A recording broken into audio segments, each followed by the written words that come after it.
Public Sénat.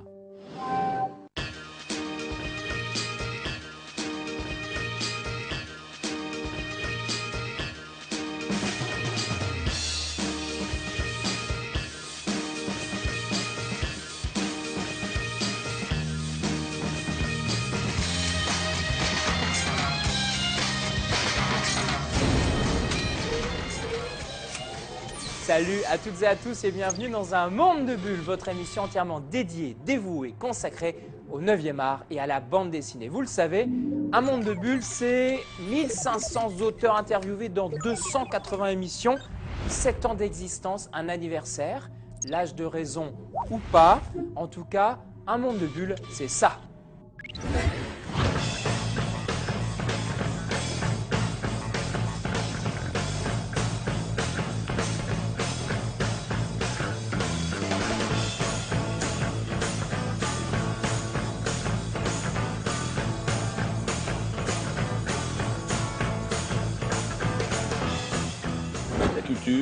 À la télévision en 2011, à quel art l'émission Un Monde de Bulles diffusée sur la chaîne parlementaire TNT Public Sénat. Salut à toutes et à tous et bienvenue dans Un Monde de Bulles, la seule émission intergalactique entièrement dédiée, dévouée, consacrée au 9e art, à la bande dessinée. Je la regarde souvent, je la regarde tout le temps. C'est Jean-Philippe Lefebvre, à ne pas rater, sur Public Sénat. Elle est là, la vérité. Un monde de bulles dans question pour un champion, mais quel bonheur. Merci en tout cas à Julien Lepers et à ses équipes d'avoir écrit la question en tout cas. On va commencer donc cette émission par les lieux insolites. Alors les lieux insolites, d'exception, les lieux rares, pétris d'émotions. En tout cas, une séquence très sympa où vous allez découvrir qu'un monde de bulles ne se refuse absolument à rien. C'est parti. 2 secondes pour vous dire qu'un monde de bulles, c'est de la dynamite.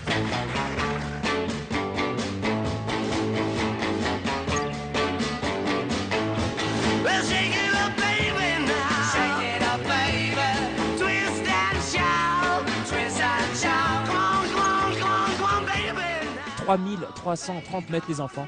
C'est un record du monde absolu pour une dédicace évidemment signée du maître Maester. Jamais t'aurais imaginé que Sœur Marie-Thérèse approche de si près le ciel. Et bah oui, c'est vrai qu'on est plus près de Dieu, plus près des étoiles. On chante quelque chose là? Plus près de toi, mon Dieu. Oui, c'est plus près de toi. Les derniers qui ont chanté ça, ils ont mal fini. Hein. Vers l'infini et peut-être au-delà. C'est parti.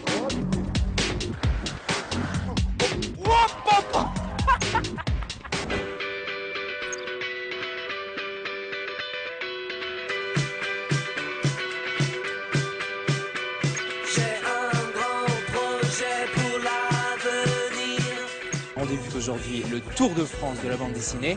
Chaque mois, une ville, des auteurs, on va aller les voir dans leurs ateliers et dans des lieux d'exception.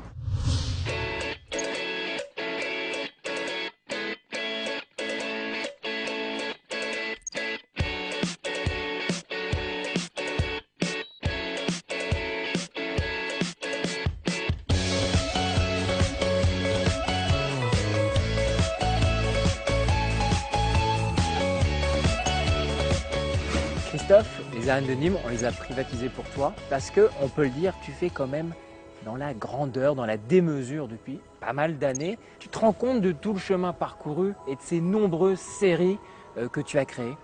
On a toujours du mal à réaliser tout ce qu'on a fait. Moi, j'ai toujours l'impression d'être un petit jeune, un petit débutant. Et le problème, c'est quand j'arrive dans un festival, je m'aperçois maintenant que je fais partie des vieux. Mais on se rend jamais compte, on a du mal à prendre du recul.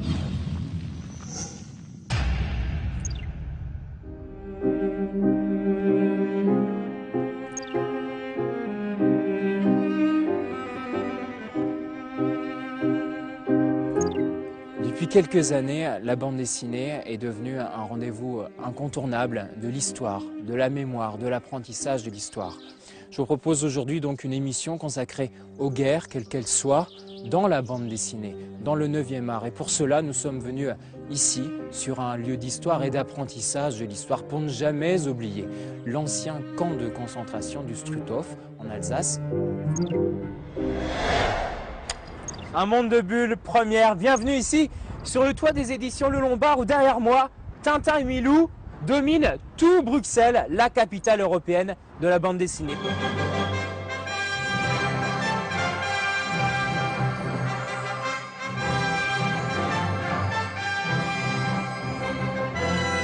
C'est ici le magicien?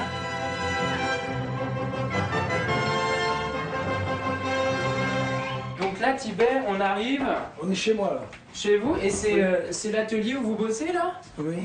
J'ai ici un truc qui est en préparation. C'est la prochaine histoire de Chic Bill.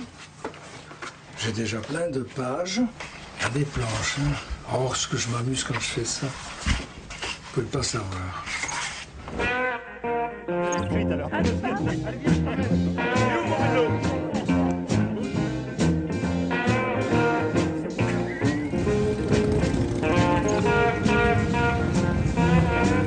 L'un des grands moments de ce festival de bande dessinée, c'est bien sûr le défilé de Harley. Tous les auteurs, on les emmène tous les matins pour aller faire les dédicaces. C'est parti. I like the way you switch. I like the way you switch. You my babe, I got my eyes on you. Riders on the storm. Into this house we're born. Mais où là mon coyote? Nous voilà à Odyssée Color et Bertrand, le patron. Salut Bertrand. Je t'ai amené ici parce que c'est un univers que j'aime bien. Bah, j'imagine. Et que là, c'est pas juste du garage moto, c'est un designer avant tout. Il était peintre d'abord, mais il crée des trucs. C'est un sculpteur. J'avais, quand je dessinais une moto grand comme ça, un plaisir de constructeur. Et ouais, ici, c'est carrément ça, quoi. C'est de la sculpture, mais à une autre échelle, et avec des tas de pièces et avec des tas de choses. C'est vraiment de la création. On est dans un lieu particulier, Bob, déjà un lit très particulier, je crois. C'est le lit du disciple. C'est toi, dis-moi, c'est toi qui as inventé ce lit, Bob? C'est pas moi, c'est Léonard, je le jure. Et voilà, le ridicule ne tue pas, il paraît, mais non, bon. Mais je crois qu'il blesse fortement quand même, faut faire très attention. C'est à vous de juger.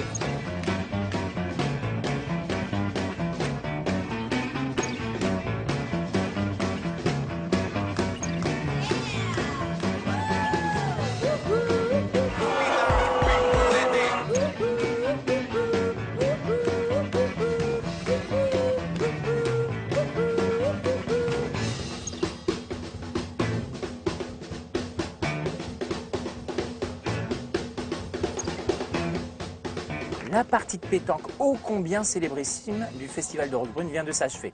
Je tiens à le dire, nous avons gagné avec mon coéquipier Thomas, qui est juste derrière en train de nous filmer. Donc nous sommes les champions de Roquebrune. Tibet, un petit commentaire? Eh bien, je vous félicite. Alors évidemment, je félicite tous les gagnants, je félicite aussi tous les perdants. Merci. Et puis surtout, c'est extraordinaire de pouvoir faire une partie de boule sous ce beau soleil. Les Esquimaux ne diraient pas ça au pôle Nord, parce que quand un Esquimau pisse, ça fait ça, vous voyez.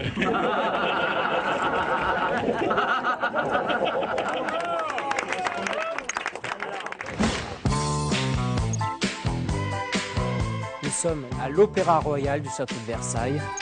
Vous le voyez derrière moi, un panorama exceptionnel et unique au monde, la Corse. She's a very kinky girl, the kind you don't take home to mother. She will never let your spirits down. Ici à Saint-Malo, une nouvelle fois, on va complètement changer d'univers. She likes the boys and the men. Tu étais gamin, tu venais dans ce musée et tu as ton exposition aujourd'hui. Oui, c'est quelque chose. C'est bon, on pourrait trouver ça flatteur et tout, mais je me sens presque chez moi. C'est un musée que j'ai connu tout petit, le musée de la Marine, en dehors de tout ce qui accompagne évidemment la marine et les bateaux. C'est un formidable endroit pour la rêverie. Même sans connaître rien à la mer, on imagine des tas de choses extraordinaires devant toutes ces maquettes, ces objets insolites, ces choses complètement invraisemblables, surdimensionnées. Moi, c'est un endroit où j'ai beaucoup rêvé. Et donc se retrouver, avoir une exposition comme ça dans un cadre qui vous est familier, c'est à la fois un grand bonheur, mais quelque chose de presque naturel.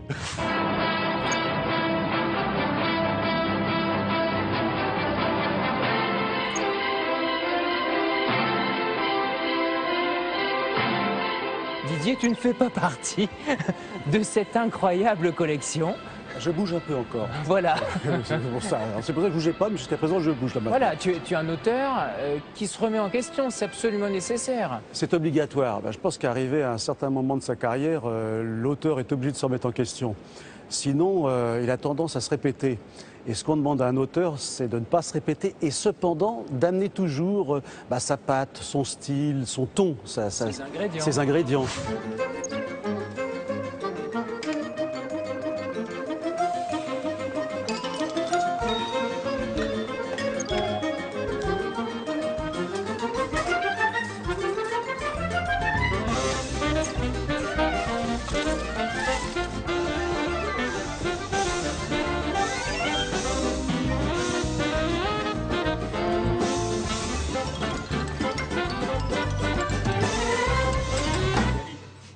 Yannick, bonjour. Bonjour. C'est votre première ou votre deuxième maison, ces cuisines? C'est vraiment ma première maison. Je crois que j'y passe suffisamment de temps pour dire que c'est ma maison. Oui. Vous préfacez chef Lord of Burger.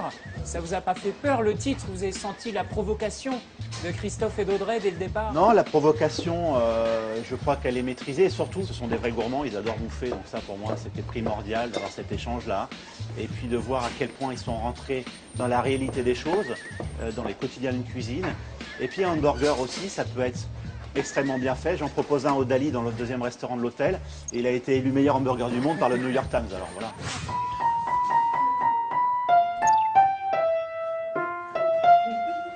Ça doit pas être celui-là. En même temps, je suis pas pianiste. Bienvenue à toutes et à tous. Nous sommes dans la maison Largo Winch. C'est un événement. C'est la sortie du tome 17 de cette série devenue légendaire, incontournable. Allez, abracadabrantesque, tellement elle affole les chiffres de vente. 8 millions de visiteurs l'année dernière. Nous sommes aujourd'hui dans un lieu d'exception, le temple de la culture que le monde entier nous envie. Bienvenue au Louvre.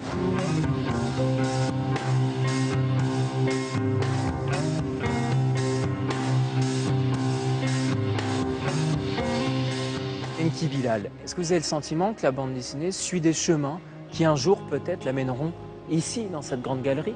Est-ce que vous serez exposé ici, dans 100 ans, Enki Bilal? Peut-être, ça me ferait plaisir d'être en compagnie de ces artistes-là.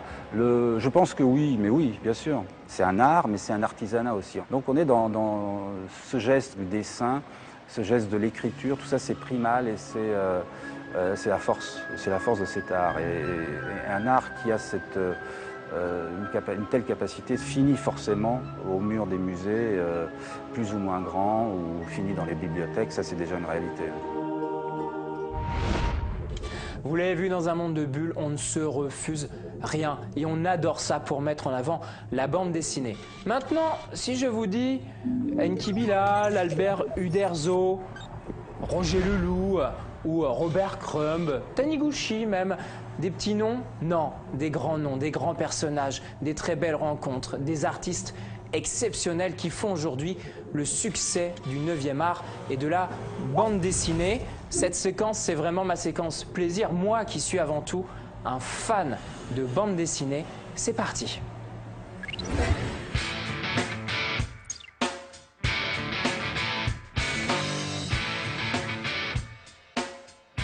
Vous vous appelez comment? Fabien Jean Miry, né le 31 mai 1976 à Bron, originaire ardéchoise, résident Paris-Belleville. Vous faites quoi au quotidien? Homme au foyer. C'est un métier, ça? Ouais, je suis aussi scénariste. Scénariste de quoi? Bande dessinée, un peu film. Et pourquoi la BD? C'est pas un truc de gosse, ça? C'est un truc pour tous les gens qui ont envie qu'on leur raconte des histoires en images.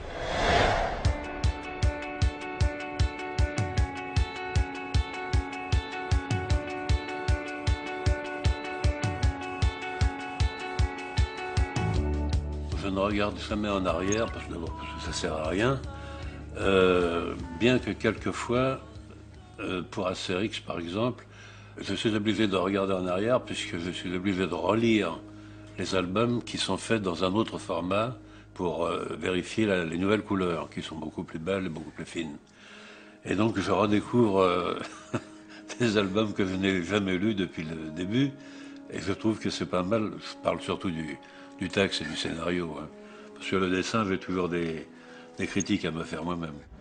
J'étais surpris de voir que je ne sais toujours pas comment, quand je suis sur la feuille de papier, je ne sais pas comment s'habillent les gens. Vous savez, quelles chaussures ils portent, comment est coupé, comment tombe un costume 3 pièces classique.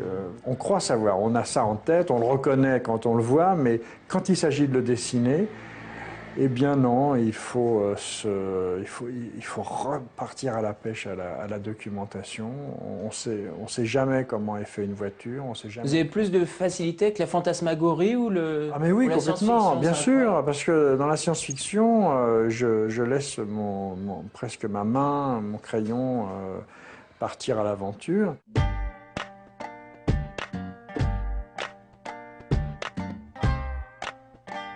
C'est comme un musicien, il joue pas pour gagner, il joue pour jouer.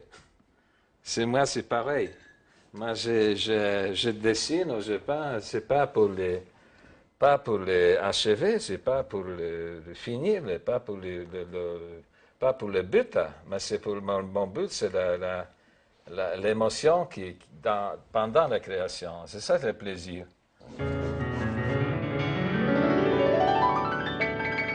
Et puis, en plus, ça m'intéresse la matière énormément. La matière organique.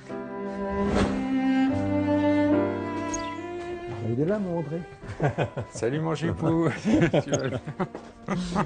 Entre dons dans mon antre. Ça, c'était une couverture d'album. Ouais, de Setteville-l'Épervier. Le fond, là, t'as passé un coup d'aéro, c'est ça? Non, non, non. Non, c'est pas l'aéro, ça? Non, c'est... Ah, c'est carrément au pinceau, ouais, le bleu du fond, là, de la neige là. Oui, ça a dégradé tout. Je crains un peu l'aéro, je trouve que ça fait des dégradés, un peu comme ce qu'on fait maintenant à l'ordinateur. Ouais. C'est tellement parfait que ça manque un peu de défauts. Non, moi je préfère passer des jeux au pinceau, puis ça donne l'atmosphère, quoi. Le ton global de l'image. Take care of all of my children. Don't let them wander and roam. Oh, take care of all of my children. For I don't know when I'm coming back home. Au début, c'est une passion qui est presque dévorante, c'est presque une drogue. J'avais besoin de dessiner, je dessinais, je dirais presque n'importe quoi au départ. Et il a fallu des années, je compte à peu près 10 ans pour une formation de dessinateur, pour être à peu près capable d'assumer ce métier qui est quand même très complexe, hein, qui a des données, des qualités spécifiques qui sont assez longues à acquérir. Mais tout ça ne vient que petit à petit. N'importe quel dessinateur jeune, débutant, vient en disant « il faut que je trouve mon style ». Vous ne pouvez pas m'aider. Alors des fois, ils me demandent de les aider à trouver leur style. C'est impossible. Le style, c'est ce que vous ne pouvez pas faire autrement que d'être. C'est vous. Et donc, vous pouvez être influencé par des tas de dessinateurs. Il y a une seule chose sur laquelle vous ne pouvez pas intervenir, c'est ce que vous êtes.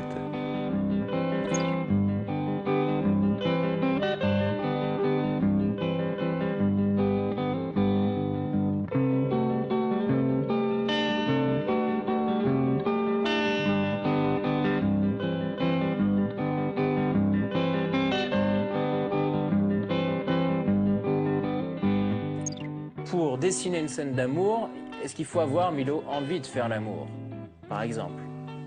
Oui, je crois que ce soit possible, ça, oui. En effet, quand on devient plus âgé, trop âgé, je trouve que l'érotisme, ça prend un rue plutôt intellectuel que physique. Ça peut-être que tout s'élève dans la tête. Et quand on est plus jeune, c'est tout plutôt en bas.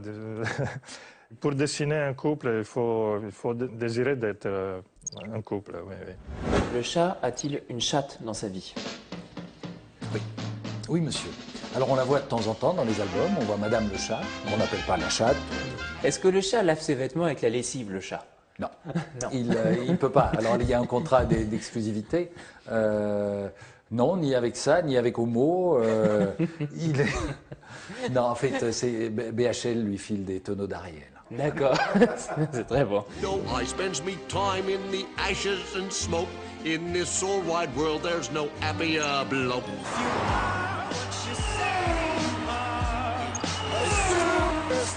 Bienvenue à toutes et à tous. Aujourd'hui, on va conjuguer cette émission façon VIP, totalement star et paillettes. J'étais pas une énorme lectrice de BD. Je dois avoir chez moi, dans des cartons, à peu près 2000 BD, quoi. J'étais un fou de ça. En fait, la BD, c'est ce que Kaamelott devrait être dans un monde idéal. Dans la BD, on ne sait pas qui il est. On ne sait pas s'il a des frères, des sœurs, un père, une mère. Donc là, on a été obligé de... Enfin, j'ai été obligé de gratter le personnage et de lui inventer une vraie vie, quoi. Je lis les mêmes bandes dessinées depuis que je suis tout petit. De Buck Danny à Ricochet, en passant par Lefranc, Benoît Bricefer, Spirou Fantasio. Voilà, c'est dans ce registre-là. En 1946, quand j'ai découvert Le secret de l'Espadon dans le premier numéro du journal Tintin, là j'ai eu un choc. Et ce choc est resté. Et quand, X années plus tard, on me dit, tiens, est-ce que tu ne pourrais pas essayer de scénariser du Blake et Mortimer? Là, j'ai senti le parfum de la Madeleine, même si j'ai jamais lu Proust, et je m'en excuse. Et j'ai mis ça comme un poisson dans l'eau. J'adore ce côté théâtral. C'est vrai que c'est théâtral, c'est exagéré. Hello, Francis. Enfin, j'adore. Allez, un monde de bulles spécial, Georges Lautner. Comment on passe du 7e au 9e art? Est-ce que diriger des acteurs et diriger des acteurs en bande dessinée, c'est différent? Pas tellement. Pas tellement parce que, bon, les diriger, c'est autre chose. Mais en fait, une bande dessinée, à mes yeux, c'est un storyboard de film. Et vous avez le même plaisir d'écriture qu'au cinéma? Autant de liberté, de créativité? Oui, parce que j'ai évolué, c'est une question d'âge, je me fais une raison. Quand j'avais l'enthousiasme du cinéma et surtout l'énergie, parce que c'est un boulot considérable, j'adorais le faire, et maintenant que l'énergie a un peu diminué, même beaucoup, j'aime mieux faire la BD parce que là je fais travailler les deux autres.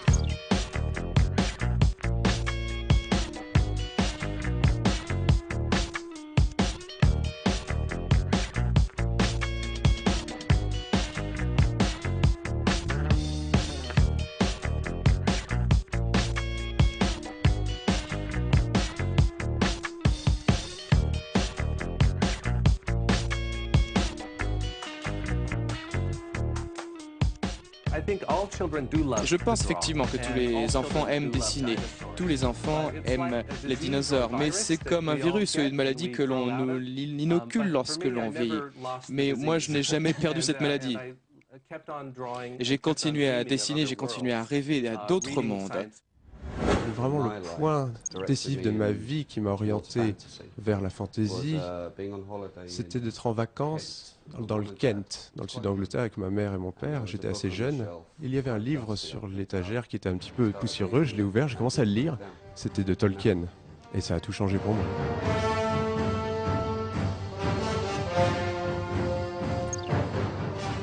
Cette trilogie du Seigneur des Anneaux, comment vous êtes arrivé dessus? Ça se fait naturellement, c'est-à-dire que eux avaient besoin de vous pour créer ces univers au cinéma?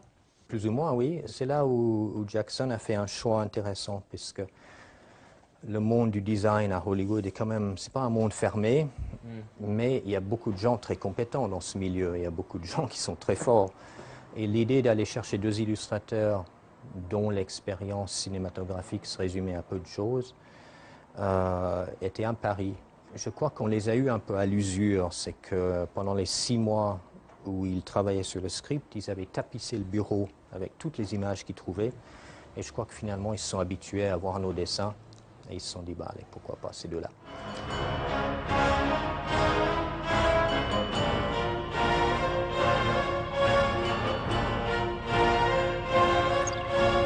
Tu te rends compte que tu es devenu quand même une sorte de maître référence. Les gens aiment te lire, aiment lire du Jodorowsky. Ça, tu t'en rends compte?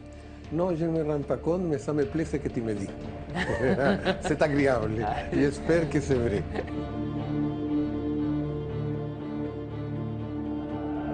Jodorowsky en 2010, Qui est cet homme? Tu sais qui tu es en 2010 avec tout ce que tu as fait dans ta vie? Si moi je sais qui je suis de celui que je suis et celui qui sait qui je suis. Moi, je cherche l'unité. Alors, je ne sais pas qui je suis, mais je sais comment je me sens. Et je me sens très bien, parce que quand on vit une vie créative, on est ravi. Il n'y a rien de plus gai que se mettre à travailler, à inventer des mondes.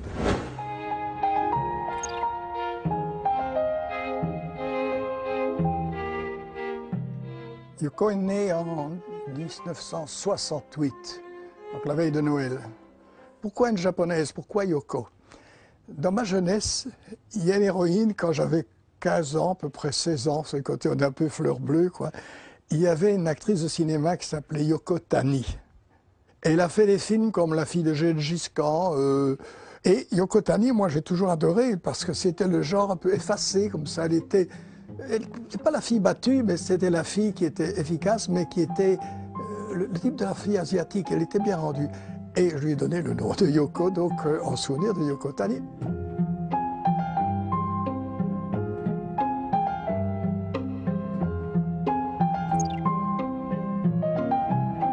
À part les quelques noms principaux comme Bob Moran, comme Bill Ballantine, comme L'Ombre Jaune, comme Sophia Paramount, ça ce sont des noms que j'ai inventés. Mais pour le reste, les choses, les bottins de téléphone, hein. J'ai un bottin de New York par exemple, j'ai un bottin espagnol. Quand j'ai écrit le premier Bob Moran, est-ce que j'aurais pensé que 55 ans plus tard, je serais là avec vous, en train de converser, et que vous me poseriez des questions pareilles? C'est agréable, tout simplement. Qu'est-ce que vous auriez envie de dire à votre personnage si vous l'aviez en face, en chair et en os? Continue, mon vieux. C'est la fin de votre émission Un monde de bulles, mais c'est pas la fin d'un monde de bulles, ça je peux vous le promettre. On se battra pour que l'émission continue et perdure. En tout cas, Un monde de bulles, c'est des prénoms. Ils s'appellent Stéphane, Nico, Yaya, Brigitte, Lolo, Olivier, Jean-Yves. Ils sont des dizaines, ils ont participé au succès de cette émission et ils m'ont permis à moi d'être dans la lumière alors que souvent sont dans l'ombre. Merci à eux, ils vont tous apparaître dans ce générique plus long, un générique plein d'émotions. Ciao et à bientôt pour d'autres aventures.